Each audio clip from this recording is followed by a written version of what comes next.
What is going on, everybody? Welcome back to Dudes Who Bet Daily, Thursday, September 22nd. I can't believe it's already the 22nd, 2022.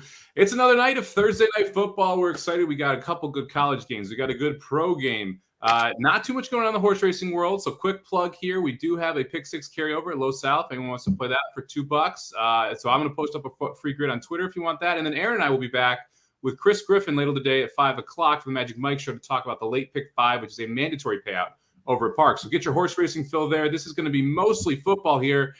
And, let's kick it off with the game that, it's going to be a little interesting. We got the battle of Brissett and Mitch Trubisky here going at it in Pittsburgh.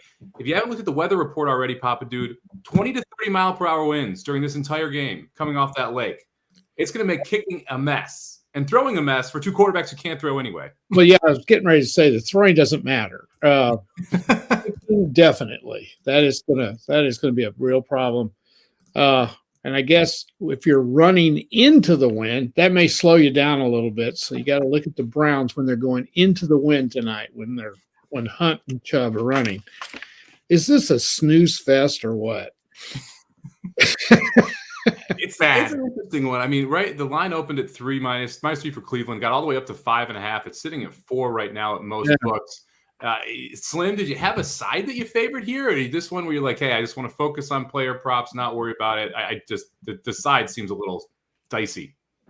Yeah, I think Cleveland will win this game. I don't know if it's by 4.5. I saw 3.5 on a site also. So it's been fluctuating between 3.5 and 4.5. But I don't know. Both of these teams really suck, and it's been proven over the last 2 weeks. But they're both 1-1, so they actually beat teams in the NFL. So it just shows that the teams they beat probably ain't very good either. Yeah.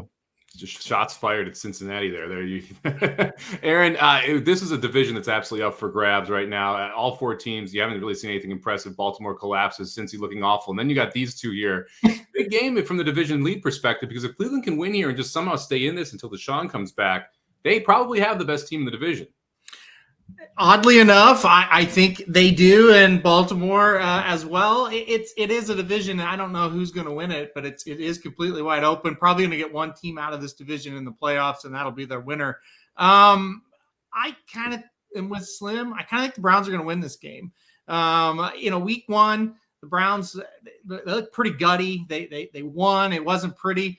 Week 2, that was getting ready to be a double-digit win until they totally collapsed. So if they didn't collapse, which they did, but if they didn't, they would be 2-0, and we'd be going, yeah, they look pretty good. That's why I'm going to painfully side with the Browns tonight. I kind of think they're going to win. I kind of think they're going to cover. I don't think the Steelers are very good. We'll see. I hopefully Nick Chubb has another big game. He's playing great, so hopefully he has another good one tonight. Yeah, you're not playing me in fantasy this week, so I'm fine with Nick Chubb going off this week. I kind of like the Cleveland first half. I think that's a look for me. You're laying 3 in a lot of places, but the 2.5s I think are going to start popping up here as the game line goes down. If I can get minus 2.5 Cleveland first half, I like that one. I think you're going to see a very conservative first half game plan from both of these teams because of the wind, lots of running. I think that definitely favors Cleveland. It's like Trubisky, A, doesn't have time, and B, can't throw the ball down the field when in a dome, let alone in a windstorm. So I think you definitely see an advantage on that side of Pittsburgh. We'll talk a little bit more about that first half when we get to the best bets. Papa, we got 2 college football games here. I don't follow college football nearly as much as you do. Sure. Why the hell is West Virginia favorite at Virginia Tech? Well, I really wanted to go with that game tonight, but when you look at Virginia Tech and what they've done offensively, it's really bad. And they haven't really played anybody, and they've not been impressive at all. And it's been this way for the last couple of years with Va Tech. They've not had any offense. And the thing about West Virginia is they have scored points. So I think that's why they're favored in this game. When you don't have any offense, man, it's tough to win. And West Virginia has played fairly well. They could be undefeated, but of course, obviously they're not. So I'm kind of with you, Mike. I almost went with Tech in this game, but I just can't go with a team with no offense. I just can't do it. As a Miami fan, I remember going into Blacksburg on Thursday nights and just always losing as the better team because that place would be absolutely rocking Beamer ball. You'd have the special teams touchdown that inevitably happened and ruined your night. Aaron, is Blacksburg still that tough of a place to play? And on the West Virginia side, that Kansas loss doesn't look so bad now. Kansas may actually be good. I don't think that place is that tough to play anymore. And the reason why is they can't score anymore. And they don't have that great special teams anymore. And they don't really have that good of a defense, I don't think. I think it's going to be exposed tonight. I'm on the West Virginia side. Listen, I'm with you. They lost on the road to Pittsburgh in a game they dominated. They should have won. Well, I'm not going to say dominated, but they outplayed them. They should have won the game, and they did stupid things, and they lost. They came home, and they got trounced by Kansas. Kansas is 3-0. Kansas putting up points everywhere. I'm willing to bet West Virginia was not anywhere near ready to play. I don't think they figured Kansas would be any good. I think tonight they're ready. I think this will be an easier environment than the Pittsburgh game with the rivalry. And, man, that place was there wasn't a ton of people there, but it was kind of a nutty atmosphere opening weekend. I kind of think West Virginia is going to beat them because I just think you're going to have to get in the 30s if you're Virginia Tech. I don't think they can do it. So I'm on West Virginia. I like JT Daniels. I think he's playing good. This is one of those games where as a casual college football guy, I look at it and I just think you got to play the home dog. Pretty compelling case, though. I didn't know West Virginia or Virginia Tech couldn't put the ball in the end zone at all. Yeah. All right, before we jump into the best bets, Slim, want to throw it back to you here. We're going to have the Propapalooza, the Slim and Samo Betapalooza here coming up Thursday night at halftime. Make sure you join us right here at halftime of the Thursday night game. Why don't you give the people a little bit of a taste here? What's one of the games, not the prop, but one of the games you're excited to go with a prop this weekend? Sorry about that. I'm not excited about betting this game tonight. It's really not the type of game. I'm just going to throw like a very small action play on tonight's game when I give out my best bet. But the ones that I'm focusing on, the prime plays, I'm going to give out one tonight on the Betapalooza. 53 is the number in that one. Two of the worst passing defenses in the league, two of the bottom six in the Detroit Lions at the Minnesota Vikings. I could see a lot of passing there. So I'll be giving out a parlay, maybe a 2 or 3 part parlay for that game tonight. So check us out at halftime of the Thursday night game if you're still awake and it's not a snooze-a-palooza. I like it. It's interesting. Jared Goff now an over quarterback here in 2022. Who would have thought? That is part of the bet, possibly. But I'm still working through the logistics. And it's interesting too. So go ahead, Papa. Slim, what do you think about the under tonight in this game? God, 37.5. I saw it at, right? Yeah. I mean, with the wind, I could see this game being 16-14 or something. Yeah, so, I like the under a lot tonight. I don't see a lot of scoring in this game at all. So, is that your best bet? Thunder. Stealing my thunder, Papa dude. Oh, sorry. I would imagine the under was somebody's best bet. So I should have known that, Mike, because you didn't mention it. I'm sorry. I'm going with the derivative of the under, so we'll get there in a second. Interestingly enough, real quick, when we talk about totals, NFL scoring down. So in 2020, the average was 49.6 points per game. Now in 2022, the average is 42.4 points per game. Wow. So I dug into it a little bit. Full touchdown difference.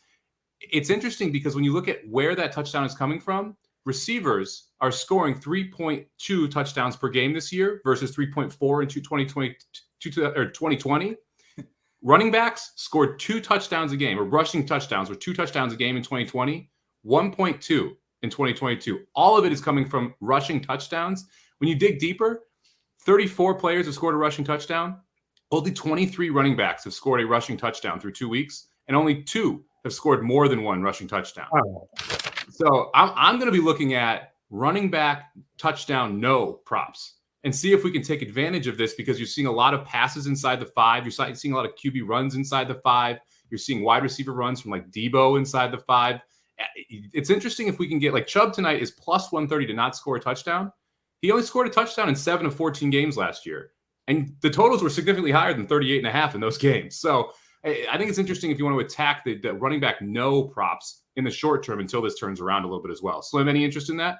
There's such a knee-jerk reaction to everything right now. People are overreacting from the first 2 weeks. I'm trying to tell people I'm going to scale back my betting this week because things are kind of crazy right now. And the knee-jerk reaction is, oh, this guy got 3 touchdowns. He has to score a touchdown. And people are pouring their money in there. And people are losing their money in there because that's how they want you to bet. So we're here to tell you how not to fall into those traps and be like, oh, Nick Chubb, 3 touchdowns last week. He has to score this week. So I like it. I like that approach. Yeah, this is not a same game parlay game. We'll put it that way. There may be 2 touchdowns total in this game. So going with all these different touchdown scores could get you in a lot of trouble. All right, before we jump into the best bets, quick shout out to Sylvain, our boy who came down and saw us at Saratoga and has been sending Expo shirts to us. I love it, man. Thank you very much for the hoodie back here, Papa Dude. I know you were rocking yours last week. Aaron's got his right over there as well. So thank you very much. We appreciate the hoodies, man. I'm in Florida, or else I'd wear it. I don't think Aaron has an excuse because he's wearing a hoodie anyway. I forgot. I was going to wear it today, and I forgot. All right, let's jump into the best bets here. We've got one here coming from Papa Dude, heading over to the baseball diamond. Man, I'm pissed at the Mets yesterday. The Astros came through for me. The Mets just sucked. Papa Dude, tell us why you're going back well with the Astros here. Well, you got to bet Justin Verlander, don't you? I mean, he is he remarkable or what? Pitching like this at his age, 17th season, and he just keeps going and going and going.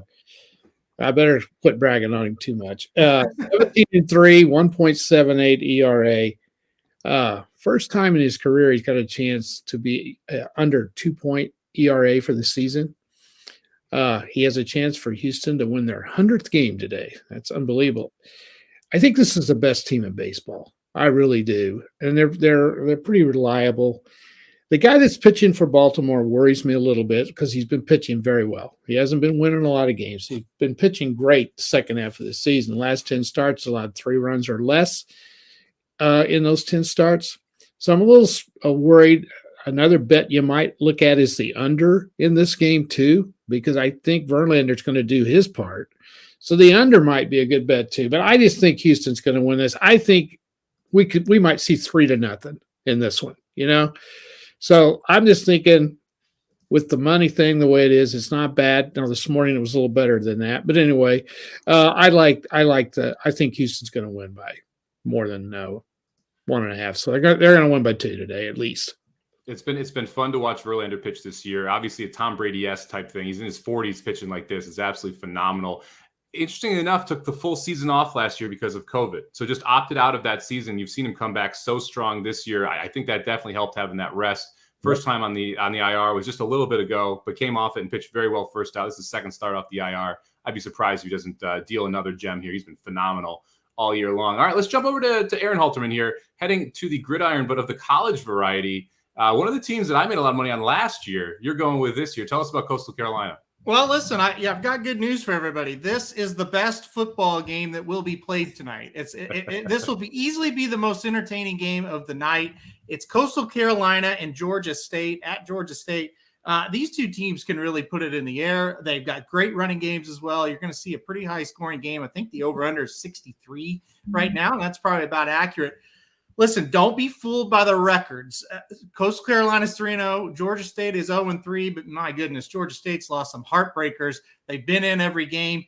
Coastal Carolina's won some close games. It's going to be close tonight. This -2 isn't just a gimme, but at the end of the day, Coastal Carolina, I think, just knows how to win, and they're going to find a way to win. These guys have been awesome. If you don't know about them yet, they are 22-3 in the last 2 seasons, and of course, they've won 3 this year.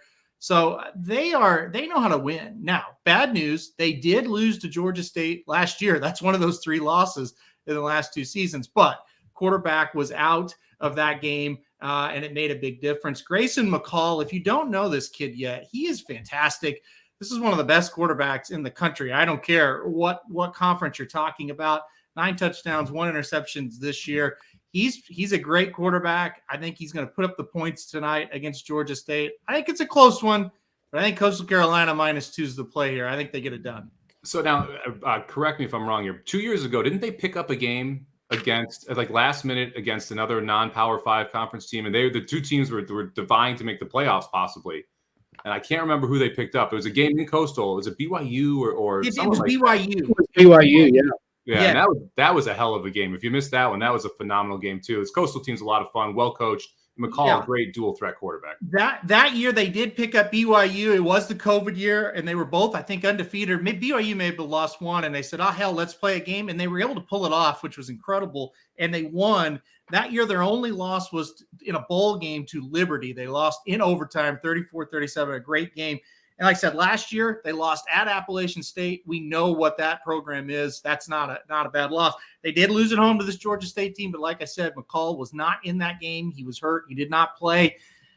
Listen, they did lose a lot of people off of that team, but I think it's a really good sign that they're 3-0. They beat Army, a team that's not too bad. They beat Buffalo last week. They're not awful. So I think they're coming around. I like the quarterback experience, so we'll give it a shot. What's the mascot again?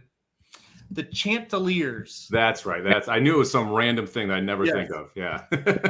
What is that? Anybody know? I think it's like a knight. Nope.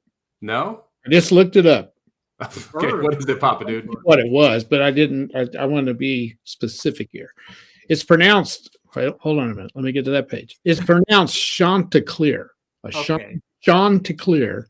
Okay. It comes from Chaucer's Canterbury Tales.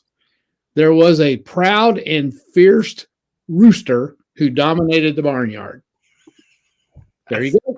Because Coastal Carolina, known for its dominant roosters. You gotta love that one. All right, I'm going to head to the NFL here. I'm going with my best bet. Steelers-Browns, first half, under 19. I mentioned earlier, both of these teams are going to be pretty buttoned up in the first half. Things could get crazy in the second half. You could see defensive touchdowns if Mitch Trubisky starts slinging the ball all over the place. So the over, to me, like the total, it could get a little funky here if you get Mika, if you get Fitzpatrick with his hands on one, if you get these Browns cornerbacks their hands on one. I don't want to be part of the craziness that could be the second half when you see teams pressing. But this first half specifically, you're going to see a ton of runs from Pittsburgh. They're going to be low EV runs right into a bad offensive line.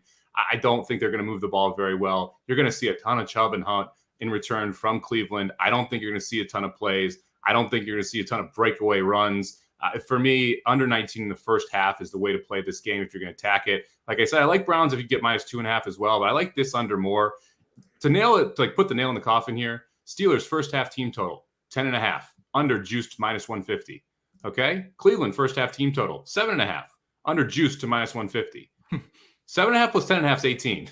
Okay, and they're both juiced to the under. Yeah, right now you can get the first half total at 19 -110. So I'm going to take under first half 19 for my best bet of the day, and hopefully we don't see an offensive explosion here in a high windstorm in Cleveland with a couple bad quarterbacks.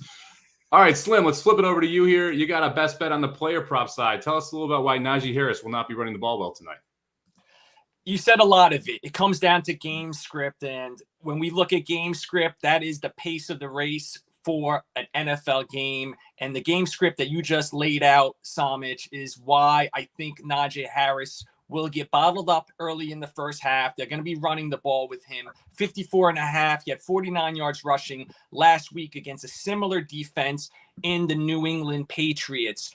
So Harris has not shown the explosiveness this year in his first two games. He has a Lisfranc injury. He has a foot injury. It's in the middle of the foot. It's very painful. He's probably just playing through it. Mitchell Trubisky is not the type of quarterback that's going to get defenses to not stack the box. So they're going to be stacking the box early and often on him.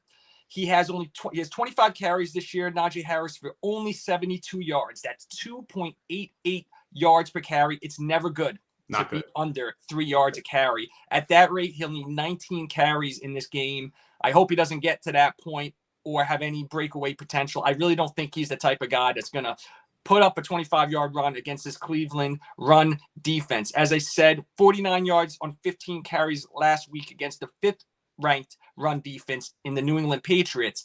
Cleveland is the fourth best run defense in the first 2 weeks of the year. So Cleveland has shut down Christian McCaffrey in the first week. He's shut down the Jets running backs on the ground. I am a little worried that Jadeveon Clowney is not playing in this game, though. So with the rest of the Cleveland defense, though, I think it'll be enough to shut him down. And then hopefully in the second half, they're not running it as much. They fall behind.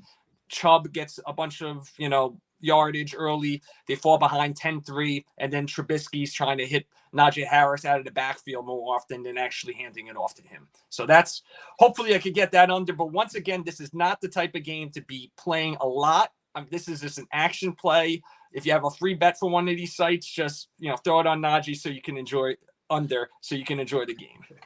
I like it. I have a little bit on Najee Harris not to score a touchdown -125 as well, going back to that running back thing that I was looking at. I don't like the Steelers tonight. I'm with Aaron. I'm just not sure how these points are going to come about.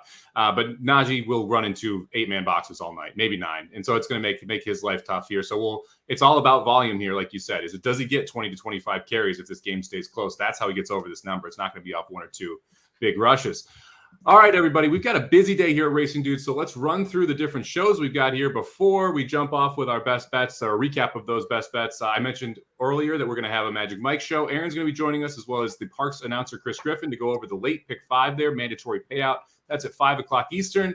We'll have the Slim and Samo Betapalooza at halftime of this Thursday night game, so make sure you jump right back on this YouTube channel for halftime. Aaron, you want to talk a little about Dudes Who Bet Sports? Is that going to go today? Did it go yesterday? And then also Blinkers Off. Yeah, 6 o'clock tonight, Central Time, be 7 Eastern Time. The Dudes Who Bet Sports show's back. We'll be going through all the NFL and college football slates for week 3 and 4. Blinkers Off. We'll do sometime, and we'll do something. The only non-scheduled show on the channel. So just make sure you got this channel up. Make sure you're subscribed so that every time we go live, you get a notification. Make sure you hit the like button.